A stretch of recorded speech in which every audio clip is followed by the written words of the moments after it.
Olá pessoal, eu sou Patrícia Miller, bem-vindos a mais uma dica de sexta.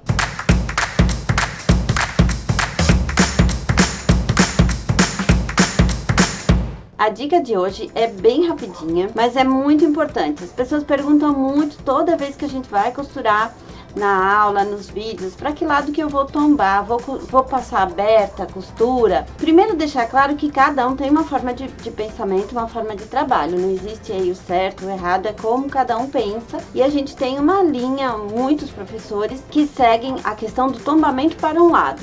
De preferência, tombar para o lado mais escuro. Por que a gente faz isso? Quando a gente faz a costura e abre a costura para passar, é mais fácil para quiltar, por exemplo.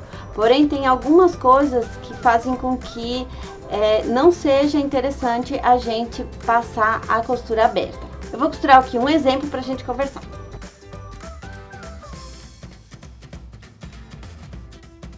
Então, eu tenho aqui um trabalho que eu costurei, tô costurando as partezinhas, os bloquinhos e vou passar. Se eu passar a costura aberta, o que pode acontecer? As questões que podem acontecer da costura aberta. Uma, fica mais fino, sim, para quiltar fica mais fácil.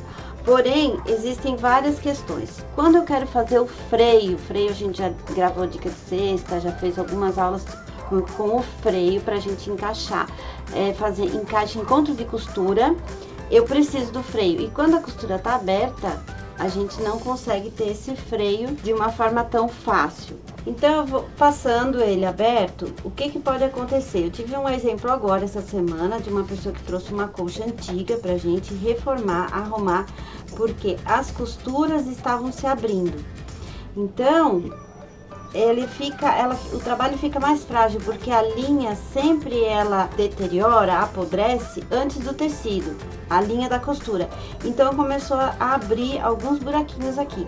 Se a costura tivesse passada, tombada para um lado, ela estaria mais firme, não teria talvez acontecido tão cedo essa questão de começar a abrir os tecidos. A outra questão é, quando eu tombo, para que lado eu tombo? Geralmente eu tento tombar para o lado mais escuro do meu trabalho, porque o lado mais claro ele tende a dar uma sombra. Do outro lado eu posso ter uma sombra. Então, de preferência, tombar para o lado mais escuro. Muitas vezes não dá, em função do desenho que a gente está fazendo, mas é a preferência. Outra questão que não é interessante da costura aberta é que quando a gente vai quiltar, muitas vezes pode sair os fiozinhos da manta pela costura. E mais uma questão ainda, a agulha do quilt, ele pode pegar exatamente no fio da costura e também já romper essa costura que a gente fez. Então, são alguns dos motivos porque a gente não deixa a costura aberta dessa forma quando a gente faz os nossos trabalhos. Às vezes é necessário, sim, às vezes é necessário quando é uma estrela, alguma coisa que eu preciso fazer muitos encontros centrais, eu preciso abrir. Mas a preferência é que a gente tombe pro lado mais escuro sempre a costura. Aí o detalhezinho de como passar. Eu gosto sempre de ensinar a questão do passar, que quando a gente trabalha com linha de algodão, a linha de algodão ela é mais resistente ao calor do que a linha de poliéster, por isso a gente geralmente usa a linha de algodão. E quando a gente costura, ela dá uma pequena franzida natural no tecido. Então, a primeira coisa, a gente passa do jeito que veio da máquina. Costurou, passa dessa forma que veio da máquina. Depois, a gente abre e vai tombar para o lado mais escuro. Quando eu vou tombar para o lado mais escuro, eu tenho que cuidar para que não aconteça o que eu vou fazer aqui. Passei e não percebi que ainda tinha parte para abrir. Então, eu tenho que abrir bem a costura, não esgaçar ela, não repuxar, mas eu tenho que ter certeza que eu abri até na costura. Então, eu venho aqui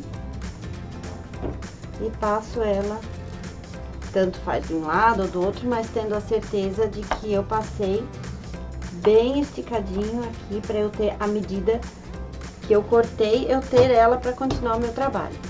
Então, essa é a forma ideal da gente passar uma costura quando a gente faz os nossos bloquinhos, os nossos trabalhos. Espero que tenham gostado da dica de hoje.